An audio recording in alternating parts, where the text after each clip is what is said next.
ouf. Et c'était la descente dans les ténèbres. Debout, et j'activais l'ascenseur. On descendait à 12 mètres secondes. Ma première descente, j'avais 15 ans. Et la première descente, tu l'oublies pas. La chaleur, l'humidité, cette obscurité plus profonde que nulle part ailleurs. L'odeur de la terre n'est pas la même 300 mètres en dessous qu'à la surface. Le vent, tout l'air, n'est pas pareil. Je n'ai pas fini ma carrière sous la terre, mais j'y faisais descendre les copains. Et avoir leur vie entre tes mains, bah, tu fais pas n'importe quoi. Et c'était moi pas un autre, parce qu'on s'improvise pas, machiniste. Tu vois, le grand trou, là, je t'explique. Ça servait à enrouler et dérouler l'immense câble de l'ascenseur. Tu vois le câble qui passe par-dessus, là-bas, dans le petit trou dans le mur, est relié en haut du chevalet. Et l'ascenseur, il était accroché.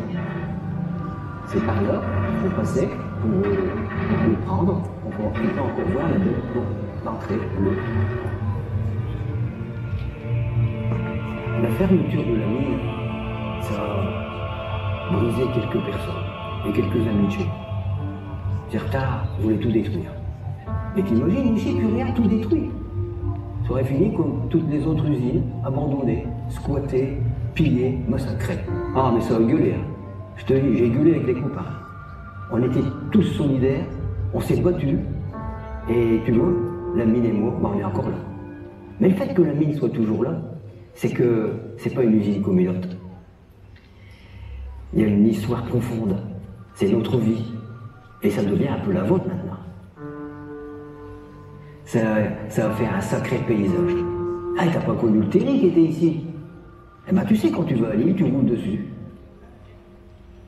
Là aussi, on s'est battu, on a gueulé, on aurait bien voulu conserver notre belle montagne noire, qui était la preuve de notre travail sous terre. C'était un beau perchoir. Ça n'a pas été simple. Heureusement, Claude Berry est arrivé pour tourner Germinal. Et c'est un peu en partie grâce à lui que Arambert a été protégé. Parce que, tu sais, il n'est pas venu ici comme ça par hasard. Hein. À ton avis, pourquoi il a choisi Wallers? Eh bien, pendant son repérage, il nous a croisés dans nos démarches. On inscrivait le site d'Arambert au monument historique pour que personne ne l'abîme. Et il a vu notre hargne. Il voyait notre rage protectrice, la fierté de notre métier. Et il a mis, c'est là-bas, et c'est eux, nous les voyons. René s'est battu pour ne pas voir le site minier d'Arambert rasé. Grâce à lui et ses collègues, le site est aujourd'hui classé monument historique. Berry tenait à tourner dans le Nord. Non, parce que ça me paraissait évident, je ne me voyais pas faire le film ailleurs qu'ici.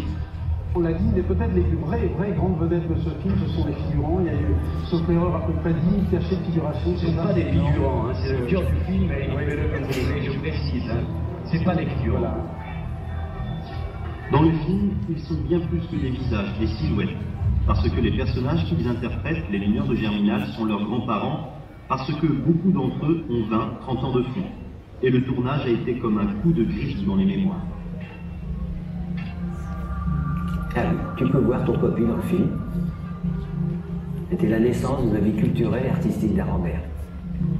Comme quoi, l'histoire, l'art, ça a sauvé Arambert. Parce que ici, on l'a inscrit à l'histoire. C'est devenu l'histoire avec un grand H.